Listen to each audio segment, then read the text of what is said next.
Ladies and gentlemen, you're about to witness history today. It is one of those defining moments in people's career. It's a defining moment for me. I'm not going to spoil it, but we do talk about a lot of very interesting things. Call it a rant. Call it a monologue. But it is an incredible episode. We are talking about workers and their flexibility. We're talking about why we can't win in the Olympics. It's devastating. Kirkland Signature. You know you have that. You tell everyone that tequila is, they make it from the same distillery as Casamigos. Yeah, you're telling the vodka, that's where Grey Goose is made. You own it. And of course, we start with all the Kim and Kanye stuff. Fascinating topics. You want to hear the beginning of this episode because it's a watershed moment. It's a cultural moment. 10 minutes on Kim and Kanye. 10 minutes on Kim and Kanye. Let's get into welcome back to Group Chat. Cash. Ladies and gentlemen, Group Chat. Cash. It's $1 trillion. Hot. All right, everyone, this is my moment. This is the moment, and I'll explain it in a way that most people can understand. Destiny's Child. There's Kelly, there's Michelle, and there's Beyonce. Obviously, we know who Beyonce is. Queen D. It's called Deeyonce. I have now decided to move forward without the two of them and go full force on a solo pod. I have Ari and Jordan here helping me to get through the episodes. This is going to be a fun experiment. And if it works, every group breaks up at some point and you move on. Yeah, One Direction. One Direction, Harry Styles, perhaps. Yeah. Paul McCartney. Some notable names. Maybe one of those guys from the BTS will eventually go. Yeah. And they'll have a solo career. So, needless to say, here it goes. So, I don't even know. It'll just have to be called Chat.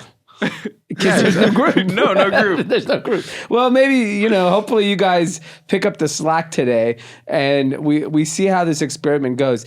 Interestingly enough, I've listened to Colin Cowherd, the sportscaster on radio before. He has no guest. He at the end has like phone calls come in, occasionally has a guest, but he's sitting there rambling for 5 hours.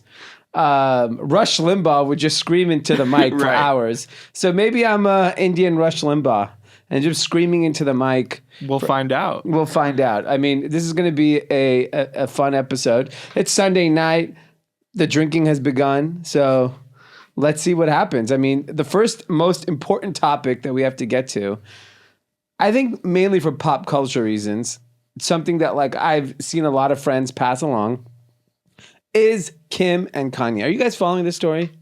I am, yeah. Okay, and this is pop culture royalty are the Kardashian-Jenner family and of course Kanye West. Kanye West alleges that Kim Kardashian accused him of putting a hit out on her. That's crazy. I don't know who to believe here. So the post goes up on Instagram. I like that he uses Instagram as the medium. It actually might give Instagram a huge boost because people are clearly glued. He's not using TikTok. He's not using Twitter. He's using Instagram as his way to communicate to his fans of what's going on. And then immediately Daily Mail and everyone's covering it. All of this started earlier in the week when he posted something about his daughter being on TikTok and said that he doesn't feel like that was, given approval by him. And you have to be 13 years old to be on the internet, like in most of these platforms. So the whole family came out and kind of said, I'm the caregiver, Kim's the caregiver, I take care of the kids. If that feels like the right place for her to express her creativity, then we're going to let her do it. Kanye came out and said, I don't believe that's the right thing. What's mind-boggling to me is that their controversy is happening publicly. They clearly don't talk to each other. The best example of that is Kanye West thanked Larry Jackson of Apple Music that she passed along her phone number. That is an alarming thing that Kanye does not have Kim Kardashian's phone number. It also could be true that Kanye just doesn't carry on a phone and he just didn't save her number. But I find it, I mean, I guess it's possible that she blocked him. Yeah, possible. Is that happening? I don't think she would. I think she's classier than that. Yo, she's classy, right? Yeah, She's I think a she classy is. lady. I think she is. I think in private, she has to be a classy person. So, I mean, look, I think what's happening is like all of this is happening publicly. So it's hard for people to understand what's actually going on. And then Kanye keeps kind of putting all these things publicly. And I think the reason why he's doing it is that he's getting support. So he's stoking the flame. It's very similar to, it reminds me of when Trump first said, build that wall. And then his team said, oh shit, that got a good response. What's happening here is the psyche is that the Kardashian and Jenner family is trying to keep this great father away from his child. And that's what the internet thinks is happening. So every time he goes out and says this kind of message, it's working. You read the comments, they're all in support of him. What does he have to gain, though? It's the public sentiment. He cares about public sentiment because I think in the court, for him, it's not the court of law. Right. It's the court of public opinion. Right. And so what's happening is that Kanye probably posted one and he saw the support because the narrative is that Kim Kardashian, a white woman, is trying to keep a black man away from his kids. So that is actually what the narrative is publicly. And so people are siding with him because they're like, why is that guy not allowed to see his kids? As a parent of 2 children, I'll be honest, I'm on Kim's side. If you are not present as a parent, present meaning be with your fucking kids, you lose a lot of leverage in the parenting relationship. It just is. Right. Like he moved across the street. Cool. So if he actually lived across the street and was like, you know, part of the family, I don't think we'd be in this position. He is a rock star. He's choosing to live his rock star life. That's totally fine. Go do that. The problem is like, he's winning the battle on the court of public opinion. I'm curious to see where he's been the last month. By the way, Kim has not been there either. Kim's been gallivanting off with Pete Davidson. Right. So I don't know who's raising these kids to begin with. I mean, they should both be questioned for parenting skills, to say the least. But I just think that like barking from like the bleachers, it doesn't help in this situation. And by the way, the only people that lose are the children. Like Absolutely. they are going to grow up and see this shit. I mean, North is on TikTok, so she's seeing this shit. Also, one thing about her TikTok account, it's not her account. It's with her mom. Yeah. And it's like her mom approves it all. Yeah. So like that was one thing that I didn't understand of Kanye's argument. Yeah. Was that like He doesn't It's- want to see her on TikTok or on social media. Is that what his Interesting. argument is? But, you know, don't tell the homie Ryan, who's banging those toys out, making $25 million a year. It was like started Straight since he was 6 years old. So I think it's a really interesting dilemma. And a lot of the Kardashian Jenner kids, they all grew up in the spotlight. Like we've been seeing Kendall and Kylie since they were probably preteen. right. They were on that show. Yeah. So I don't know. I mean, it's a fascinating thing. It's really, really sad that it's happening publicly because they are, at the end of the day, children involved. If Kanye and Kim have their differences, that's fine. But like with the kids involved and like, I don't know, man, it's going to be fucking ugly. What do you think? What do you think about Kanye and his new girl? I heard they just broke up. Really? Yes, the rumor is that it's out. It's over. You're breaking the news to me. Yeah. So that was a rumor on one of the, you know, blog sites that I follow closely. I'm fascinated by Kanye in general, but like this just took it to another edge. And look, everyone's gonna have their opinion on how this case should be handled and how this situation should be handled and with children-in-law. And I think people who who are separated and maybe one parent kind of takes control of the children have very strong opinions and views on this topic. But, you know, I obviously am not in that situation, so I don't know how I would feel if, you know, my significant other or, you know, partner had prevented me from seeing my children. I might have a different view on it. But my view currently as a parent would be like, you got to be present. If you're not present, it's really, really hard to win the argument, in my opinion. But I'm curious to see how this all unfolds. Big drama to say the least. And Kris Jenner, sadly, must be loving it. Oh, absolutely. If the Kardashian show came back, what do you think the ratings would be? I don't know, 50 million like the NFL weekend. This is it. This is blockbuster. Yeah. I mean, family, people love, unfortunately, in America or globally, we love watching a train wreck. Yeah. Look at the shows people like.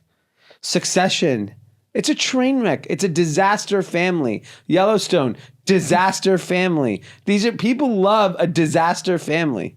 No one wants to see the, you know, kumbaya, beautiful, loving, happy family. We don't like that because that's not reality for most people. Most people is fucking chaos and they love it. And Succession, I mean, that Succession is the worst family ever. Yeah. Like they're just like pieces of shit, all of them. And so, I mean, if Kardashian came back, oh my God, they should do like a special. Absolutely. I mean, I'd watch that. I don't think I've ever watched an episode of The Kardashians. Really? I'd watch that. Growing up in LA, you didn't watch the Kardashians? No. Maybe Shaws of Sunset, you know? Yeah. That more related to you as a me. PJ? Exactly. All right, we'll move on. I know we don't want to get too stuck in celebrity gossip, but this stuff is good. All right, we're going to take a little break and talk about one of my favorite products, Liquid IV. If you walked into our office, it looks like we're the warehouse for Liquid IV. I mean, I take so much of this stuff. Between running and drinking, I'm constantly in need for hydration. And Liquid IV tastes incredible. What people don't understand is drinking the amount of water you need to get through the day is very, very difficult. I'm not a meathead. I'm not walking around with 14 gallons by my side when I go around the office. Instead, like Ari right now is chugging his 75-ounce water bottle. I'm not doing that. Instead, one stick of Liquid IV is 16 ounces of water. You hydrate faster and more efficiently than water alone. Flavors are incredible, like watermelon, lemon lime, strawberry, pina colada, and more. I use it particularly after a late night out or after my runs. I usually get extremely dehydrated and tired after runs because I am a sweater. I take a Liquid IV stick, pour it in my water bottle, boom, I'm back. Energy is booming. And guess what? They have a lot of essential vitamins, electrolytes.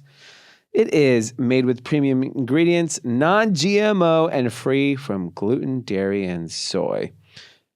And guess what? You know we wouldn't work with them unless they gave us a discount, 25% off. Use the code GROUPCHAT at liquidiv.com. Head over to liquidiv.com, use the code GROUPCHAT, and get 25% off. Ask Jordan. I get through these. Yeah, they come and go through the office. Shockingly, they all get used, and we have a ton of it. So get yours today. Now let's get back into it. Insane news comes out Friday after the bell. Stock market closes. I get a text message. Amazon and Nike are exploring options to buy Peloton. I threw up when I heard this news. I literally threw up. And so when you start reading into the reports, the companies have not spoken to each other. Amazon has not spoken to Peloton. Nike has not spoken to Peloton. There's an activist that's in the company, an investor in Peloton, who's actively asking for John Foley to be fired. He's also saying they should be exploring a sale. My guess is this is a rumor leaked by them. I actually don't believe Amazon and Nike are looking at this company. Nike is in the health and fitness tech space in various different ways. They have not put out hardware like this. I don't know if they have anything in the pipeline that looks like this. It would be very, very, I don't know, non-Nike to go after this. Even the acquisitions Nike has made in technology are nothing like this. And then even from a brand standpoint, what was the last brand they bought? I can't even think. I mean, I don't know when they bought Converse. They bought Cole Haan decades ago. They got rid of that. They're very much like, it's Nike. It's not Peloton. It's not any other brand. It is Nike. So, I mean, I would be really, really shocked if Nike actually took this business serious. Amazon is interesting because they're not heavy in the fitness space. If you go on Amazon Prime Video, you do see fitness content, but they are not like how Apple is in the fitness space with content. So you could make the argument that Amazon likes the content, but what is the content? You just get a bunch of trainers screaming and yelling at a camera? That's what's up. That is exactly what Apple is doing. Yeah, exactly. So that's what I'm saying. Like, why do you have to pay $10 billion to get a bunch of people screaming and yelling? Clearly, nobody wants the bikes. The bikes have reached its peak. They're done. They're finished. So, I mean, I'll be shocked if Amazon and Nike actually look at buying this business. I honestly think it's the activist investor in Peloton leaking this information and getting a stock surge. What happened? The stock did surge. It went from $25 to $31 in the after hours. And those guys can go sell their stock and make money. I mean, there's everyone who's reached out to said no comment. Right. So maybe it's I think one of the things, if Amazon does end up buying Peloton, is they have like the Fire TV and all of those products and like Echo that they would be able to integrate into it. Maybe that's something. What is Amazon, like, it's not a good business. Why would anyone buy a business that's losing this much money?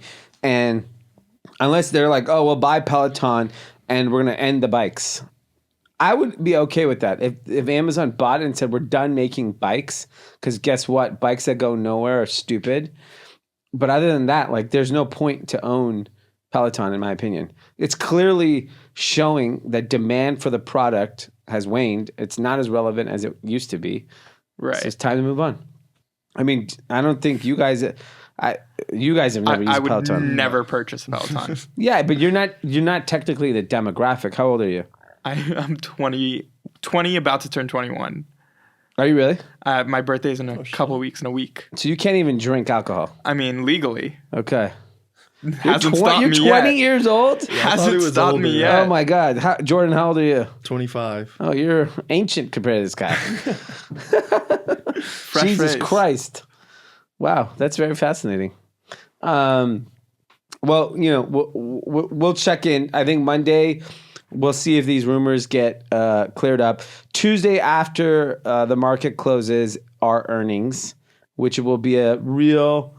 This earnings is so big because it will clearly tell you the demand. Because if in Christmas time there was not demand for this product, because I'm assuming this is a huge gift-giving business, if there was no demand here, this is a toilet.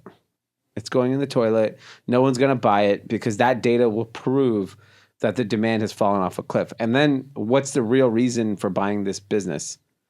Except for the 2 million connected subscribers they claim they have. But churn on that will increase too. So let's see what happens. All right. This was a big piece of news 2 weeks ago. So Ryan Breslow, we talked to him on the podcast, is the founder of Bolt, kind of a checkout. One-click checkout. Pardon? One-click checkout. Yeah, it's great. It's actually an incredible piece of technology. And the company's valued at $11 billion. But this guy's a little Twitter happy. And he went on a big rant talking about how the founders of Stripe, the Collison brothers, and Y Combinator are basically like the mob. and they've prevented him and many of other businesses from reaching their potential. And he went on a huge thread, and obviously a lot of people disagreed with him. A lot of people agreed with him. Either way, it got everyone talking. A lot of great VC tech memes. But then he stepped down, and he's saying it's his choice. Dude, you can't go and pick fights and then step down. That's a weak ass move, because that means they are the mob. They just made your ass sit down. They're like, you just walked away from your company that you built despite all the headwinds of being a company not backed by YC or Stripe or any of these other traditional companies, and you step down? I don't know, man. Like, you can't do that. Like, you really have to. And this is the problem in today's climate. Like, a lot of people get emboldened when they have success to speak up. And when you do that, you forget that there are consequences for what you say. And so I think the best example is people believe that once you have this level of wealth and power, that you can say and do anything. That is not the case, not in today's climate. There are real life examples in the last 2 weeks. Chamath from the All In Pod, he went out on a limb talking about the Uyghurs in China and how it wasn't a priority for him. Look, the clip got taken out of context and people thought about it in different ways. But at the end of the day, he said it, and he said it in a way that made him look arrogant and sounded like he was not into the cause in any way. And full circle, he got beat up on the internet, and he gave his kind of, I don't know if it's an apology or more of just clarification, but he's extremely wealthy, probably does not get affected financially by those words, but everyone gets affected by the words of the internet. And this is why I think the reference to Kanye and Kim, the Kardashians, are in a PR crisis right now. And I think this guy's in a PR crisis. And when you go out and say crazy shit, you have to understand the internet will take the internet and do whatever it does. And I always say the internet will always internet. And if you aren't prepared for what could go wrong when you say something, then you aren't ready to be that person. And that's why one of the more fascinating figures has always been Donald Trump, because he doesn't give a fuck. He gets bashed on the internet all day, every day for the last 6-7 years. Keeps on going. He's the front runner for the Republican Party. He's untouchable. Even Kanye does not fucking care what other people say. At least he doesn't show it. And that's important. And his action doesn't make you feel like he cares. When you step down, it looks like you are affected by people's words. Kanye, Trump, these people. Elon Musk. Yeah, they double, triple down. And that, honestly, in today's environment, makes you look like a powerful person. When you step down and you back off, you look weak. You always look weak. Dave Chappelle does not look weak. When he got bashed for everything he said, he stood up. He's like, I said what I said. And Netflix stood by him. And they're going to have a fruitful relationship. Do you think Joe Rogan looks weak with his apology? No, because I don't think it was like apologizing for what he did. He just wants to say, I'll take a moment to look at everything and offer you a more balanced view of the world. And the problem is, I'll give you an example. So we'll jump to that topic right now. Everyone is hounding Joe Rogan right now, right? Both sides. And Spotify is in a pickle. Spotify, some artists are leaving the platform. No one we really care about. Like, if Lil Nas X left Spotify, I'd be bummed out. I mean, I listen to an enormous amount of Lil Nas X for my age. But I would be bummed out if he left Spotify. I need him in my rotation. All of these other people, no one fucking cares that you left the platform. And what people don't understand, so the comment the comment that annoys me the most about the situation is you pay Joe Rogan $100 million. You don't pay me enough. As an artist, it is your job to have similar, and if you're a brand, you have omni-channel, means you have a diverse group of ways to generate revenue. As an artist, you have that option. This is what the platform allows you to make money on today through streaming. Spotify, Apple Music, Tidal. These are all the platforms. No one's boycotting. You should boycott Apple Music too, and Amazon Music too, and Pandora, and the fucking radio. You should boycott everything if you're going to start boycotting. And then on top of that, what annoys me even more, not one person, not one of these genius artists that are boycotting Joe Rogan and Spotify mentioned a fucking thing about TikTok. TikTok, a brand can fully exploit a song, make millions of dollars, and not have to pay a fucking penny to the artist. That, to me, is a way bigger problem than Spotify's royalty. Me as a brand, I can toggle between business and creator. And we know that. You could say you're a creator, or even go to a kid and say, hey, can you make some videos? Oh, and by the way, that Lil Nas X song is a trending song on TikTok. Please use that song. How much money is Lil Nas X making off that 50 million view video with his song? I don't know, $40? Like, whatever. Nothing. But no one's talking about that. Instead, they want to complain about Joe Rogan, misinformation, and Spotify. They're a bunch of fucking morons. Like, this is why you have a manager. Let your manager figure out how you make money, and you just sit in the studio and put out music. This is a perfect example of, like, shut up and dribble. You need to understand your business. You can't just complain about one person and then be mad at the situation. You think Travis Scott's going to leave Spotify? You think Kanye's leaving Spotify? No. You know why?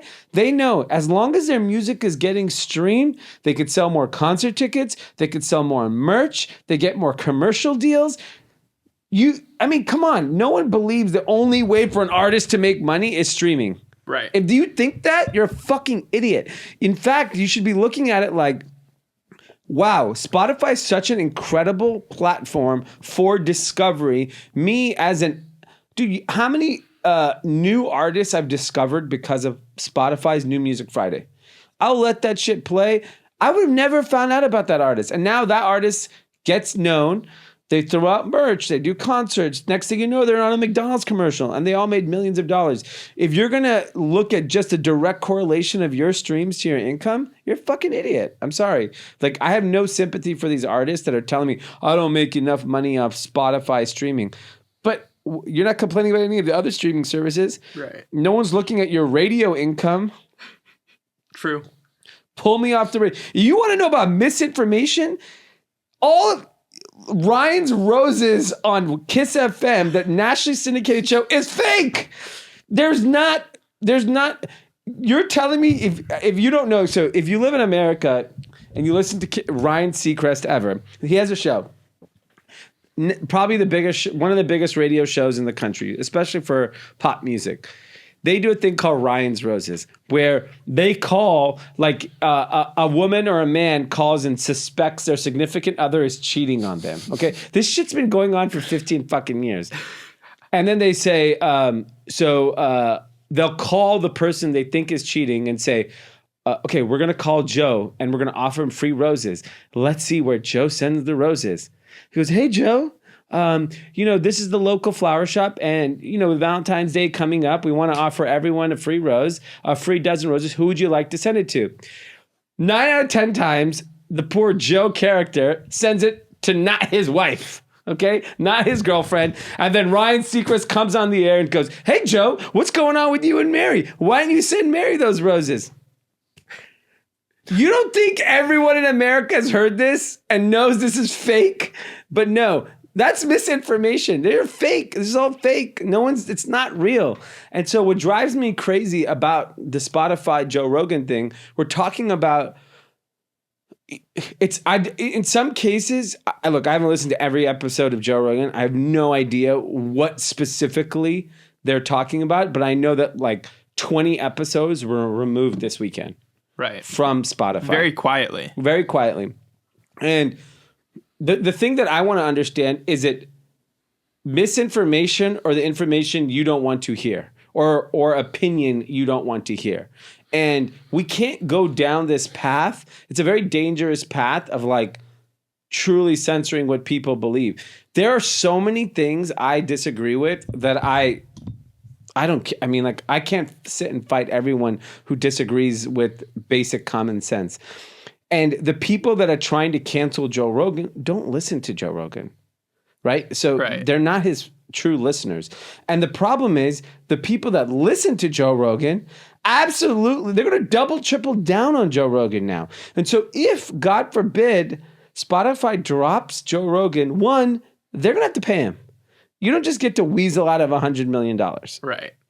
What do you think is going to happen to Joe Rogan? It's going to be the biggest fucking show on earth. Bigger than ever. More advertisers are going to pile in because they know at the end of the day, what do advertisers care about? Eyeballs. You think people have backed off from Tucker Carlson's show? It's the highest rated cable show. Right. Where do you think Joe Rogan would go if Spotify dropped him? He'd go back independent. Yeah, back on YouTube? Yeah. Do you think YouTube would then censor him? No. The thing is so like the conversation started hitting with, okay, are you removing R. Kelly music off Spotify? That's a convicted pedophile. Right.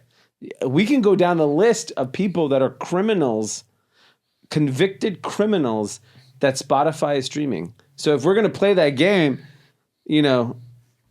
Rap Caviar is going to look real empty. It's going to be like Will Smith and like, I don't know which one of these guys is truly clean.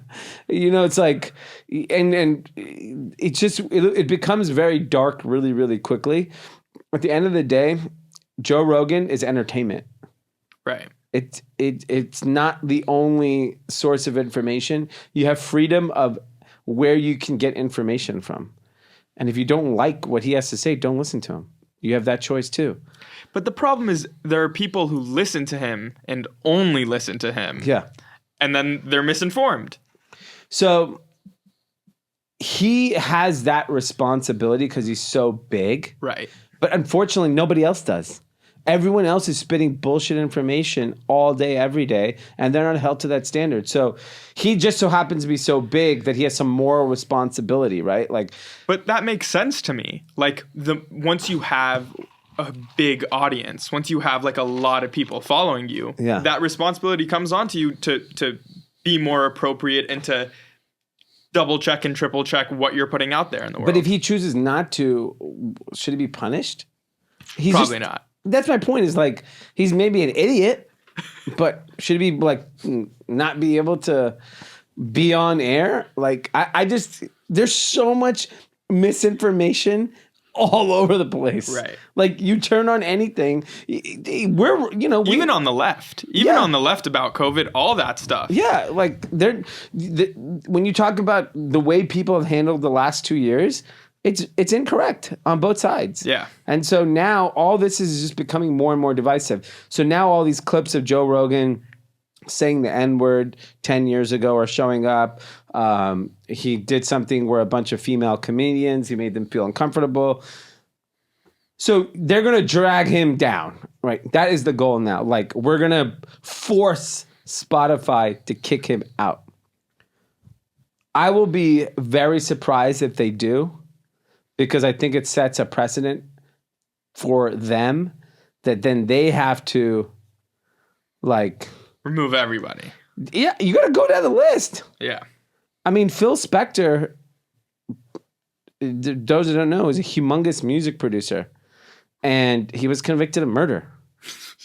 And go look at the songs he put out. If those songs are gone on Spotify, it's a big fucking problem. Right. You know what I mean? Like, if we're letting murderers have music, this guy just said some wrong shit. Yeah. I mean, I don't know. I mean, like, I don't believe that, like, you can't, I think the challenge is, like, we talk about free speech being like this huge cornerstone of American democracy. Yeah. And it's free speech until the other person doesn't like what you have to say.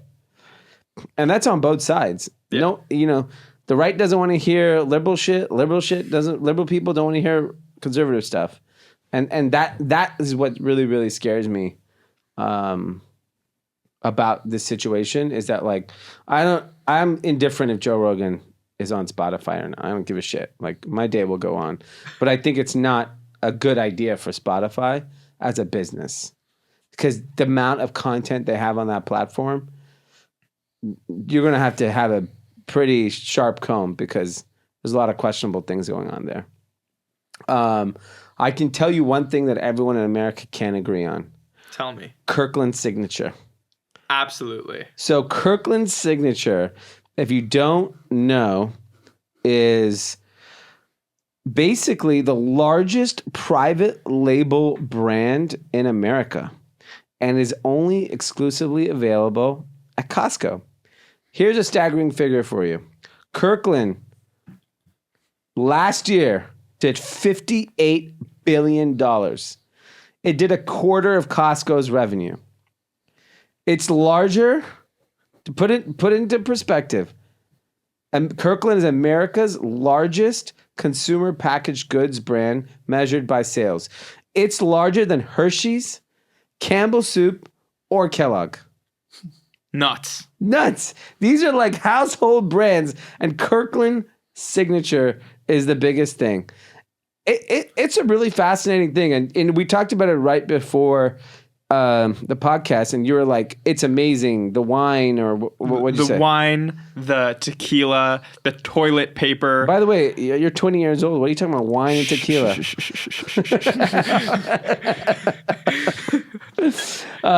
The toilet paper you referenced. I swear, all of it. Yeah. I love all of it. I'm at Costco, just every single Kirkland product, and they're reliable. Like you aren't let down by any Kirkland product. You know what's interesting about the Kirkland product is they even introduced a hard seltzer last year and a Prosecco. They're in alcohol, they're in batteries, they're in everything, right? Underwear, shirts, whatever. Everything. What's interesting is that they don't, no matter the category, they've just kept it Kirkland. Like, like a Target will have like a dozen private label brands, or a Walmart probably has hundreds of private. They're just like, fuck it. Kirk is on everything. It's unbelievable. And what I think like consumers have no problem just accepting that it's Kirkland. And what I think people don't realize, most brand people don't realize this. At the end of the day, all these D2C brands focus on packaging and, the visual experience. No, at the end of the day, the only thing the customer cares about is, give me the product that I want at the right fucking price. And if it says Kirkland Signature on it, I don't care. Shit. And that is what no marketer and brand developer even understands. At the end of the day, price is actually the most important thing. And you got to give the people exactly what they want. Look at Amazon Essentials. Everybody's out here buying Amazon Essentials. What are you buying from there? You buying alcohol from them too? No. I mean, if they were selling it, I'm sure I'd be buying it. Yeah, and that's my point. It's why TJ Maxx does $40 billion a year. $40 billion. Right. Kirkland Signature does $58 billion. I don't think people understand how much $58 billion is. It's fucking insane. Like, I mean, all these brands we talk about on this podcast, most of them are not doing $1 billion. They're doing 58 of them. It's wild. It's really fascinating, and I think Costco is like best in class when it comes to private label, because they're not overthinking it.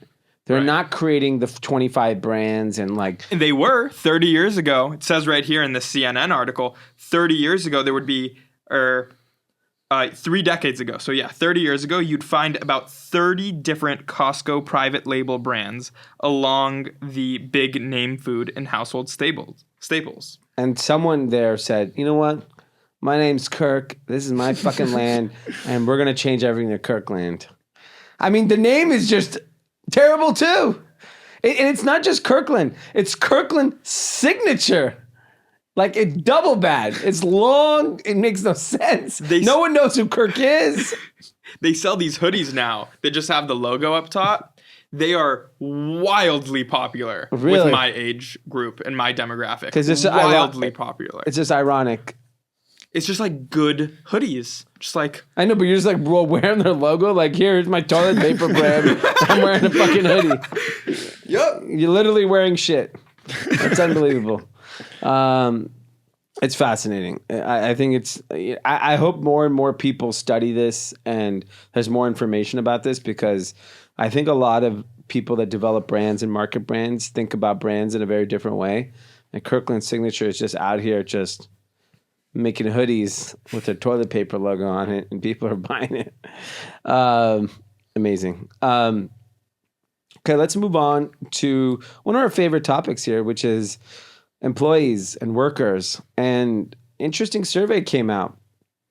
95% of people surveyed want flexible hours, compared with 78% of workers who want location flexibility. So what that is saying is that more people want flexibility in the hours they work as opposed to coming into the office. That they're comfortable with coming into the office, or more comfortable coming into the office than they are with changing their set time to do things. That's interesting, because the challenge with flexible work schedules is, depending on the company you work at, if you're not working at the same time as the other team members in that company, it's very, very difficult to move forward as a company. So if one group of people are working 9 to 5 and another group are working 5 to fucking 1 in the morning, those teams aren't talking. Right. And maybe if your department head decides to go on a different schedule, like you're at, I don't know, Kirkland Signature. If the tequila division decides to work at a certain time, but the toilet paper decides to work at a different time, maybe that can work. Yeah. But I don't believe that, like, flexible hours to me is a non-starter. In a full-time work environment. Like, it's just, I don't see how you can make that work. I think you're right. I think it depends on the company. Yeah. I feel like there are a lot of areas within any company where those people don't need to be there the same hours as other people. Yeah, and I think, like, for example, we operate a warehouse. The warehouse has very strict hours.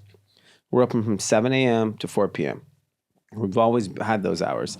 And I think there are other people that interact with the warehouse that don't start work till 9 a.m. or 10 a.m. They have a very short window to interact with the warehouse. So they have to, hopefully get everything they need from that department done in a timely manner. And that there's enough overlap in the day where that works. It's just that individuals want ultimate flexibility. They want, like, I want to work 12 to 8 and I'm not coming into the fucking office on top of that. That is not going to work. Employees are fucking delusional in what they think the future of work will look like. I think we're in for a very, very scary time, because clearly we are seeing slowdown in the economy. We know interest rates are going up. Spending is being curbed. Economic productivity is going to slow down. We're paying, and we posted a TikTok on inflation and wage inflation, and everyone was complaining, oh, you don't know anything. No one's making more money. That means you're in the wrong industry, bro. Because, like, other industries, people are getting paid more than ever. You just have to be in the right industry where, like, an entry-level job when I was out of college, you got paid like 35 grand, 40 grand. Right. In LA. I'm sure in different cities, it was different parts of the country. That you can't offer an entry-level job, $35,000, $40,000 in LA anymore. It's impossible. No one's getting paid that anymore. They're getting substantially higher than that as their starting point. I don't know. I think there are people who are getting paid that little. And In what type of industry? I think people who work in food service. Sure. That's a big industry right there. Yeah, but I mean, like, think about the beginning of COVID. Those were our essential workers. yeah. And they're getting paid the least. Yeah, because unfortunately, like those companies have set the price of what they're willing to pay because there's someone else willing to take that job. There's also a level of skill sets that is required for that job versus, say, working at Kirkland Signature. The person that works at Kirkland Signature probably has a college degree, probably has some work experience. So their starting salary is going to be higher. What skill sets they let 15-year-olds work in food services, right? Like the skill, what do you need? You have to be, although at like an In-N-Out, they pay well. And by the way, they're phenomenal service. Like, I don't know. I mean, like the food service thing, it's the level of skill that you're at, right? Like contractor work, stuff like that. But I guess you're right. It does have to do with level of skill. Yeah. Getting a college degree. It's not even a college degree. It's just like your experience and everything, the input you put into that. Like if you're a manager of a casual fast food place, I'm sure you make decent money.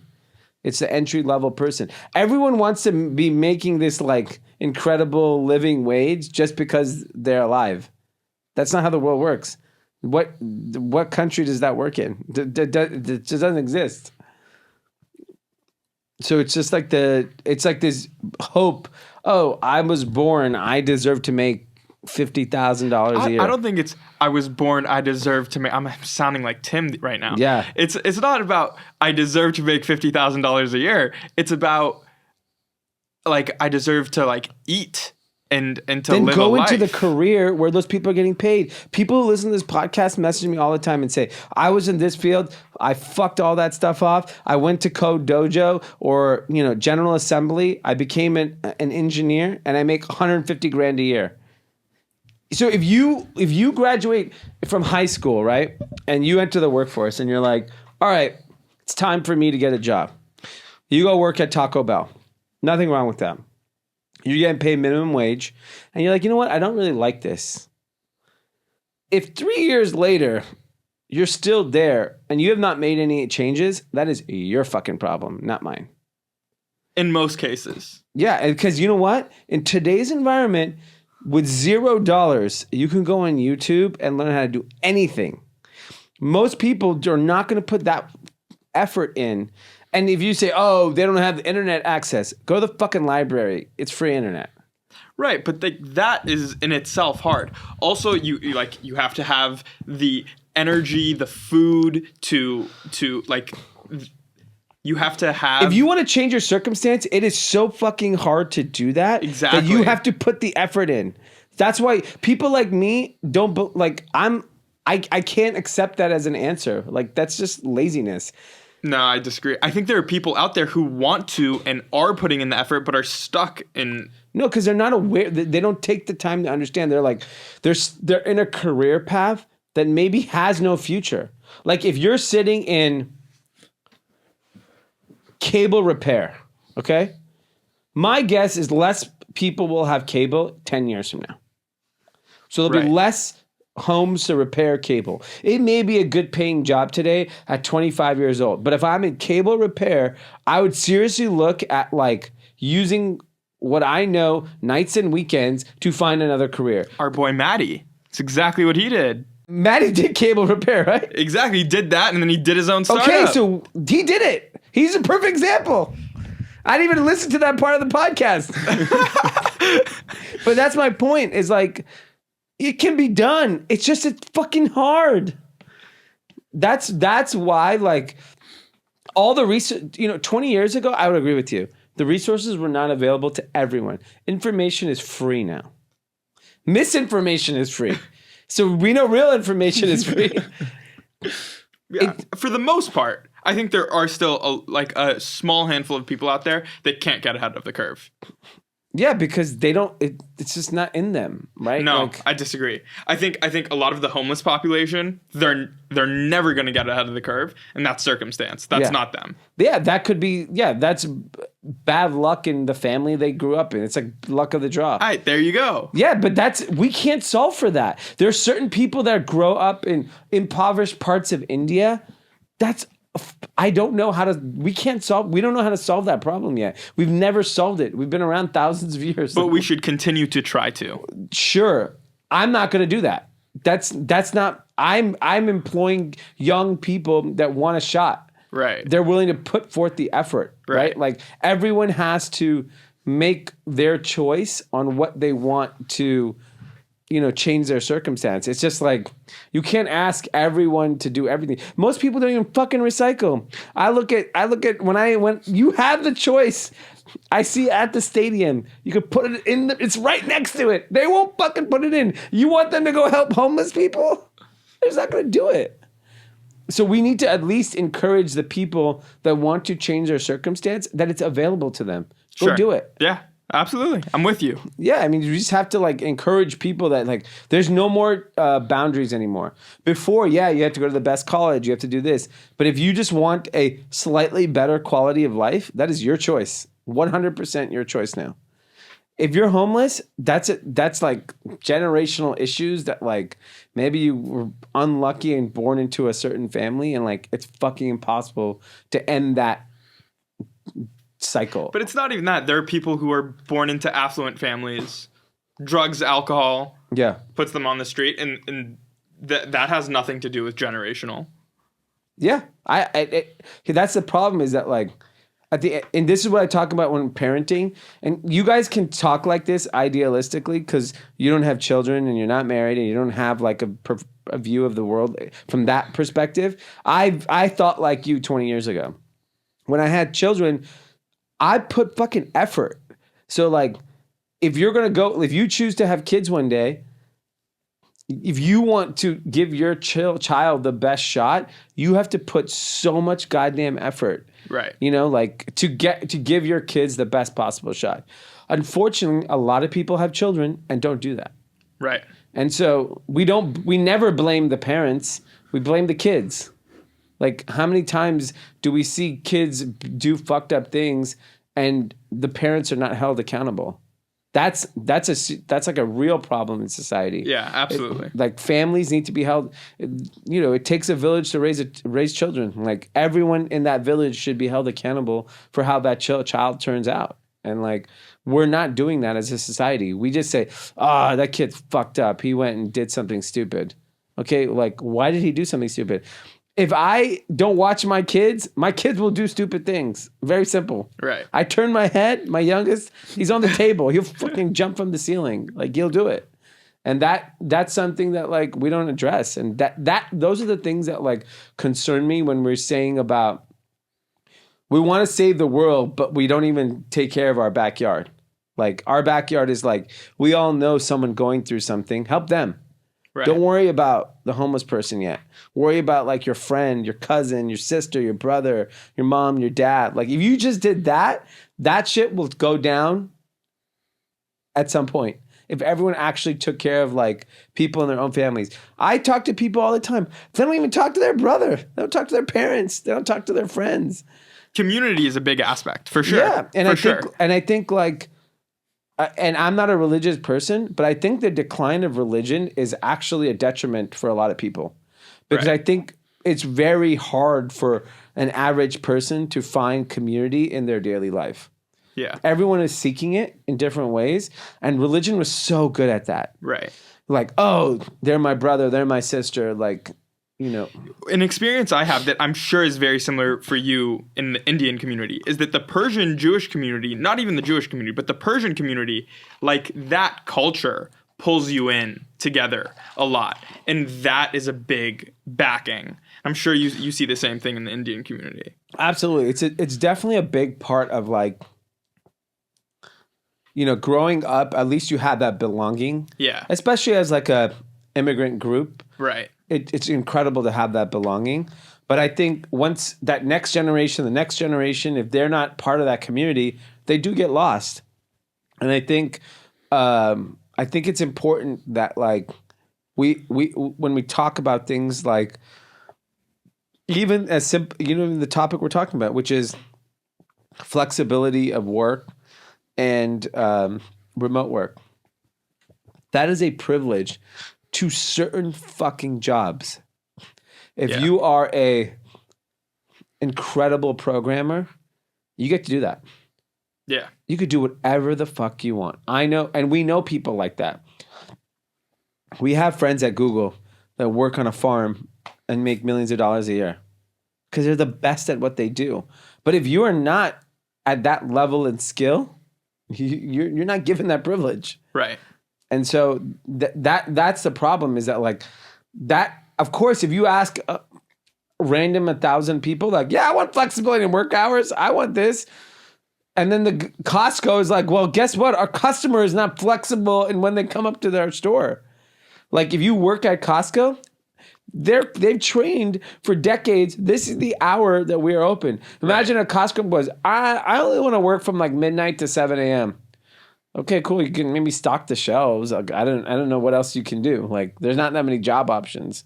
So I don't know. This is something that I think will continue to be a challenge for a lot of different people, because I think younger people got to experience working from home. You said earlier, employees have it all wrong. That like they're dreaming that it's all going to go to remote. What do you think it'll look like in 10 years, and 20 years, and 50 years? I think it'll be like some sort of hybrid workforce where I think you will get a little flexibility, but it comes down to what you do. If you are a warehouse worker, it's actually going to get, I think it's going to be. You think warehouse jobs will exist in 50 years? In the same way they do now? No way.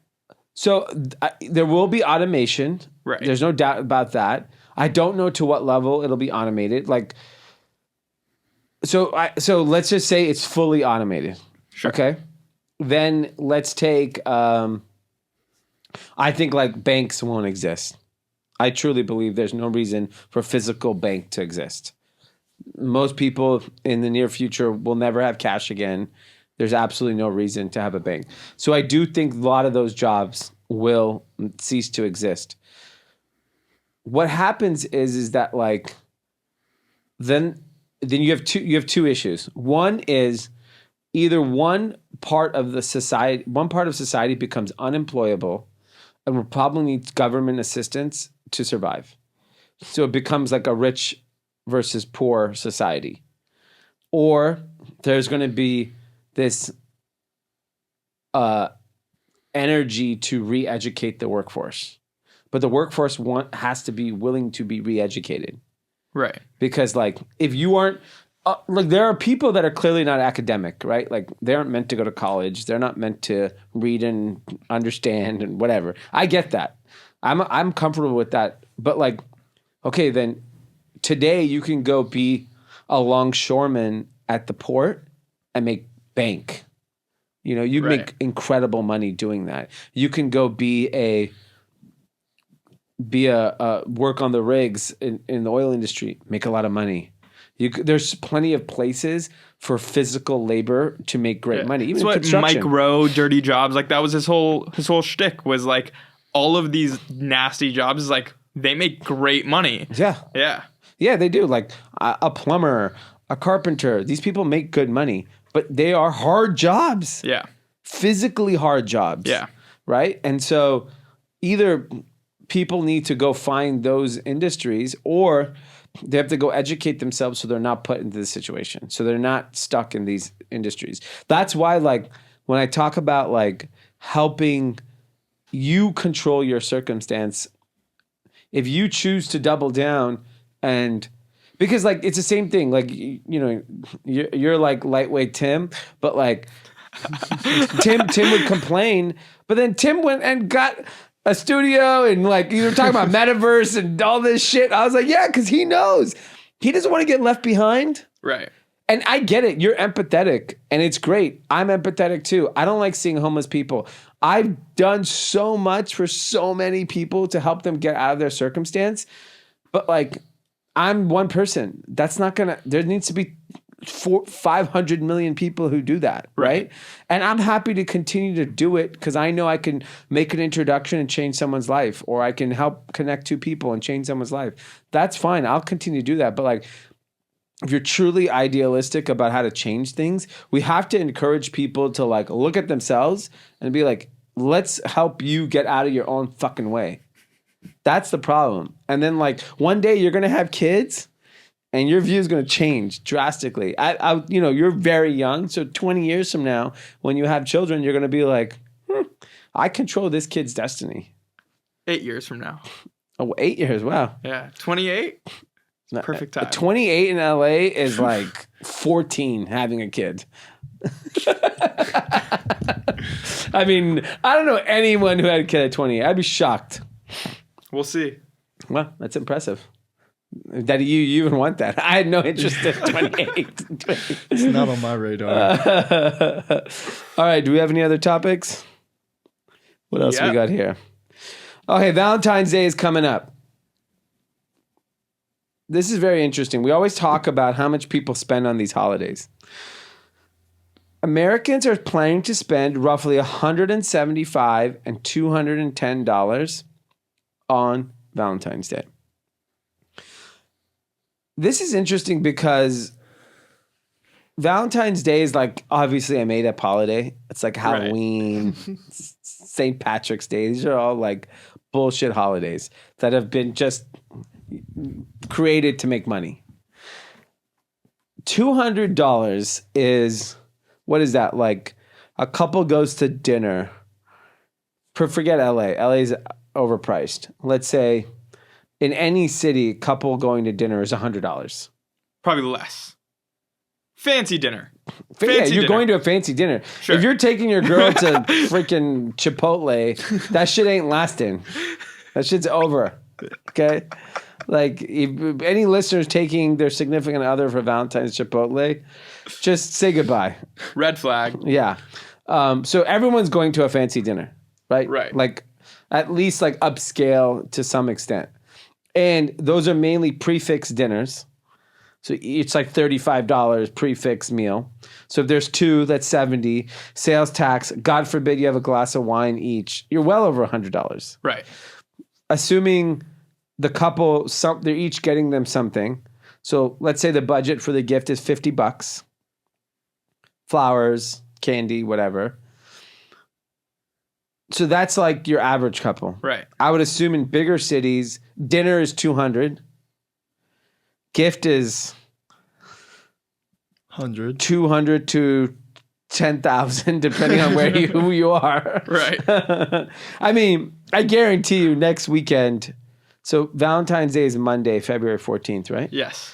Next weekend, Beverly Hills, every store Sunday is packed with guys buying shit because it's Super Bowl Sunday. You know, they just checked out that day. Yeah, they're feeling guilty. Those stores are running up. You know, Tiffany's, Cartier, they're booming. So let's assume in big cities it's substantially higher.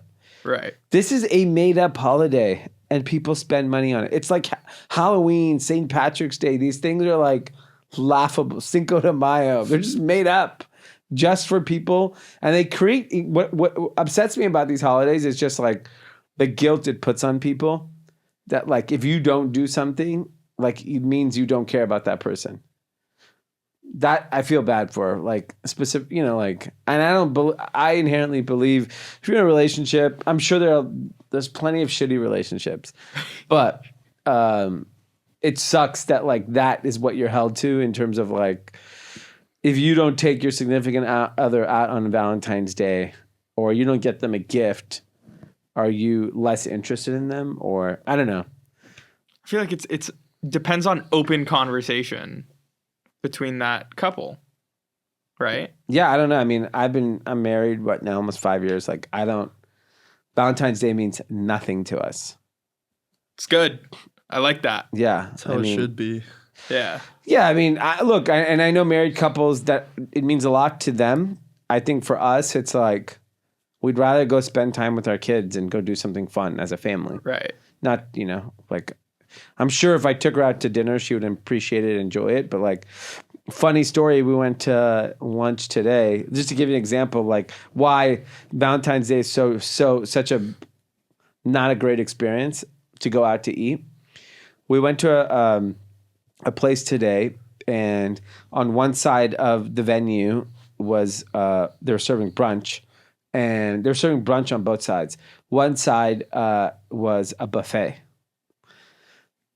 And I don't like buffets. My wife doesn't like buffets. It's disgusting. Like, you know, it's just, I never, pre-COVID, I didn't like buffets. Now I definitely don't like buffets.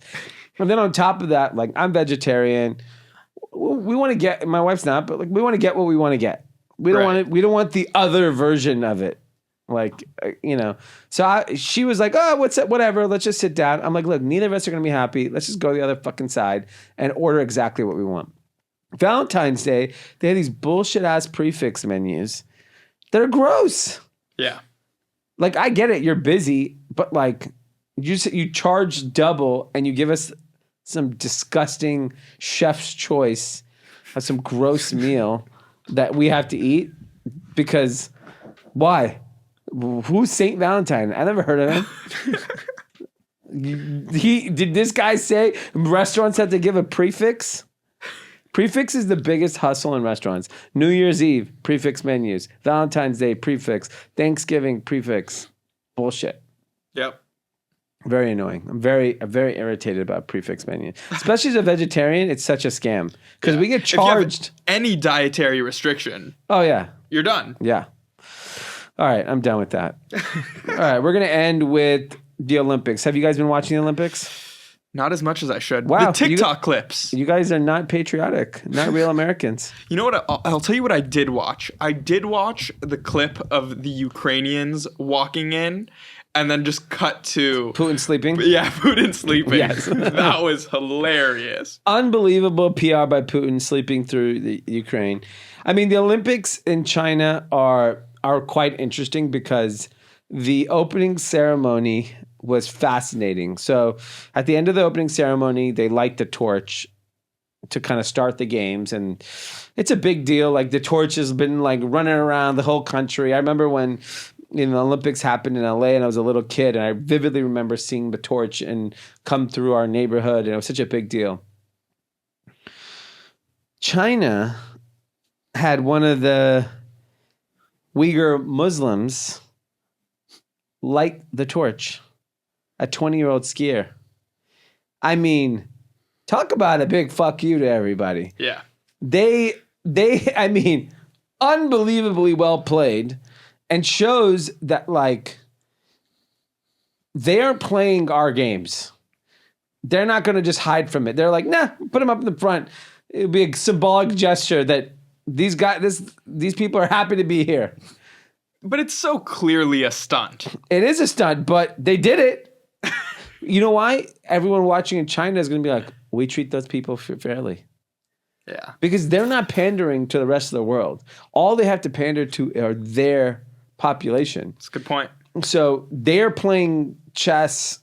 We're playing basketball. Like, we're not even playing. Literally playing basketball. And so when I saw that, I was like, man, they're not, everyone globally is like talking about it like, oh, right. What do they do? But domestically, it looks like we treat everyone fairly. We're a great country. Yeah. And Chinese people in China have so much pride. Like I've spent so much time there where I would like poke at like things in China. They would never talk down about their country. But do you think that's pride or do you think they're scared? I think it may have started as fear, but it is pride. Like they don't know anything else. They only know that they live in the best country. And I think when you're trying to become a world superpower and every one of your constituents believe that you're on that path, it's an incredible place to be, for them, for like Chinese leadership. Right. In America, we're trying to burn the fucking ship down. Everyone's trying to burn each other down to the ground. It's amazing that we even function as a society. Everyone is trying to throw the other person down. You win, Boom. You said the N-word 15 years ago.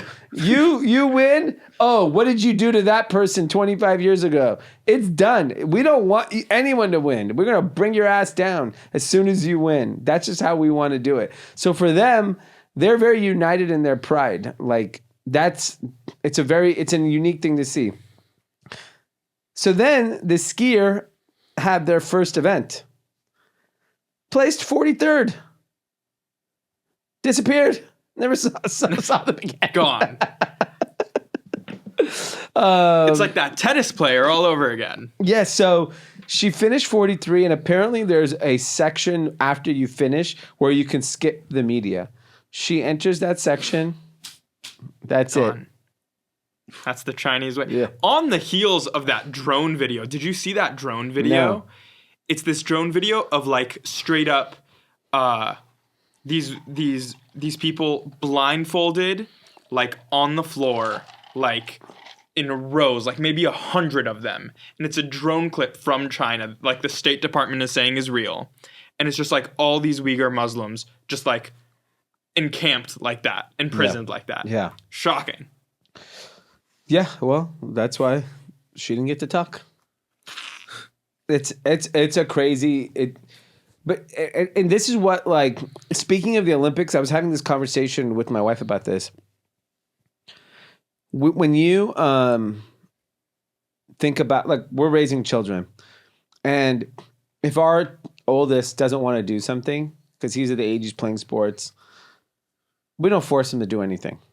Like, we want him to feel good, want him to feel excited about everything he does, which is awesome for the purposes of raising, like, a well-balanced, healthy child. Right. So we hope. But if you want to be great, you can't do that. You literally cannot do that. And when I think about the Olympics of the future in America, I don't see how we're the best country going forward, because we're going to raise people to, like, in China and Russia, like, I don't know if you watched the women's figure skating last night. So there's a 15-year-old girl. She's the world champ. I watched this shit.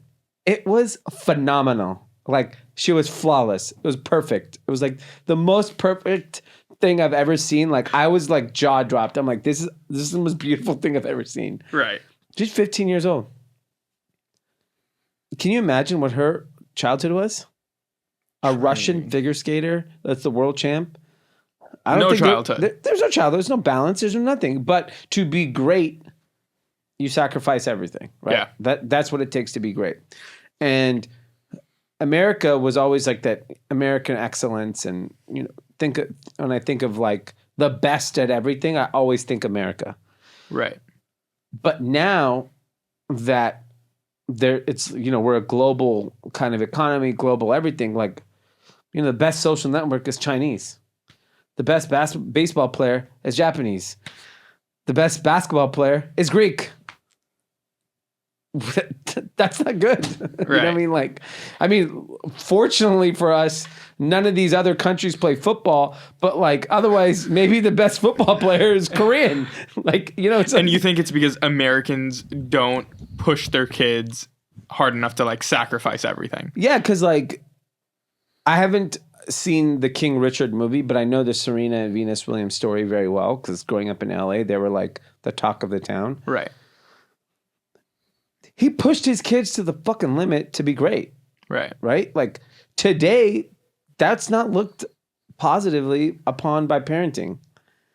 Like you're going to be like, if your kids doesn't want to do that, then you probably shouldn't do that. You think that's a permanent shift, or do you think this is like just a pendulum that is swinging one way into like overcorrectness and it's going to swing back eventually? So I think like liberal parents will raise, like we're liberal parents. We'll probably let our kids do whatever they want.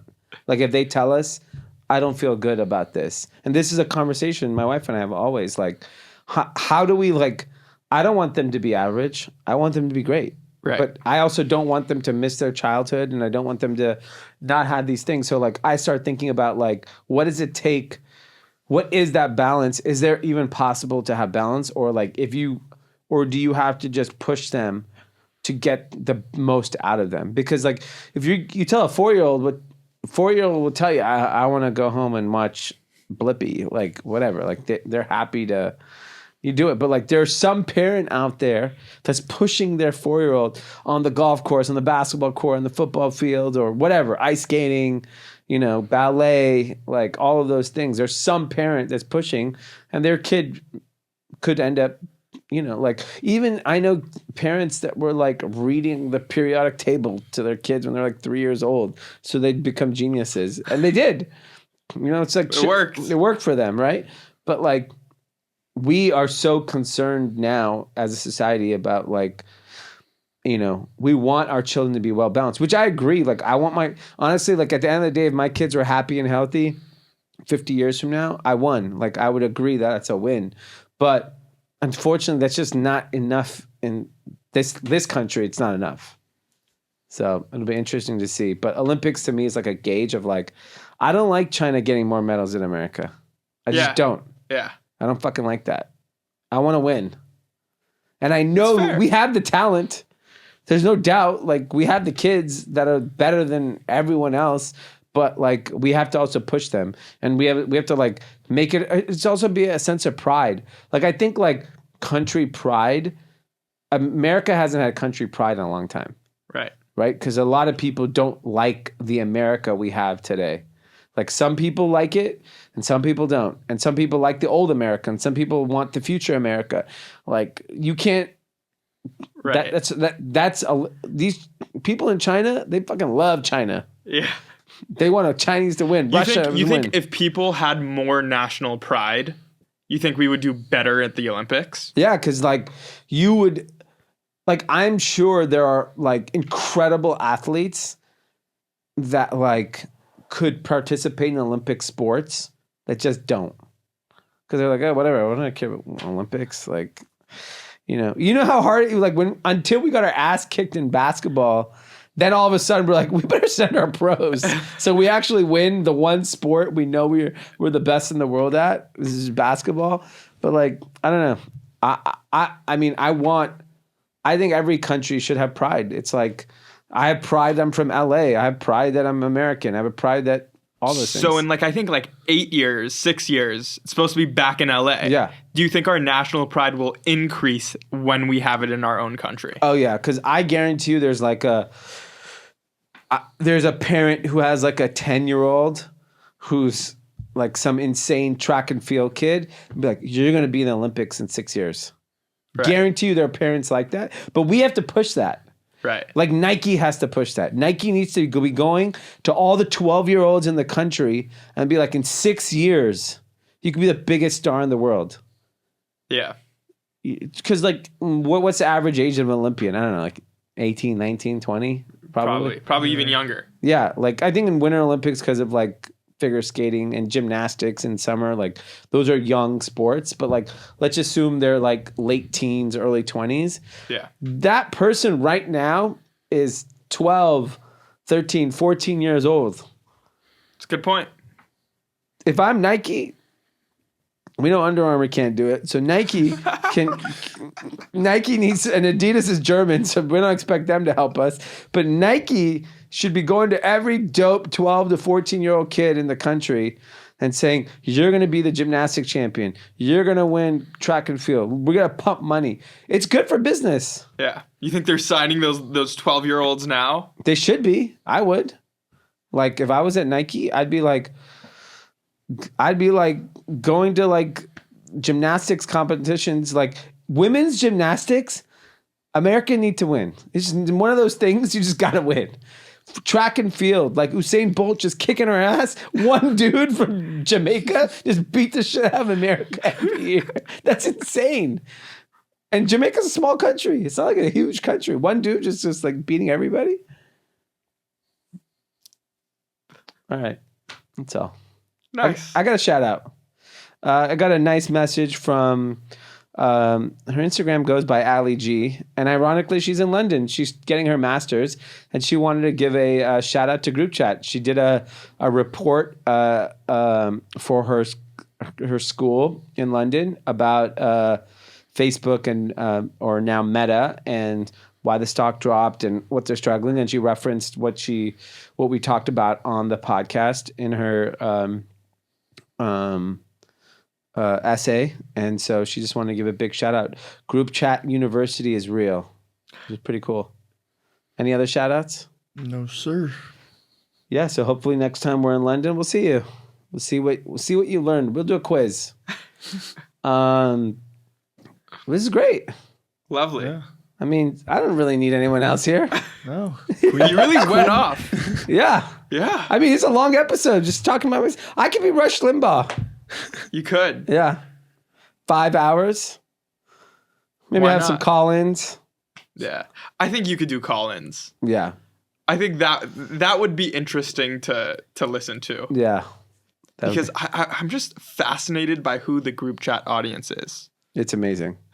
It's an amazing group of people. Because I'm very social, so I see people all day, night that listen to the podcast.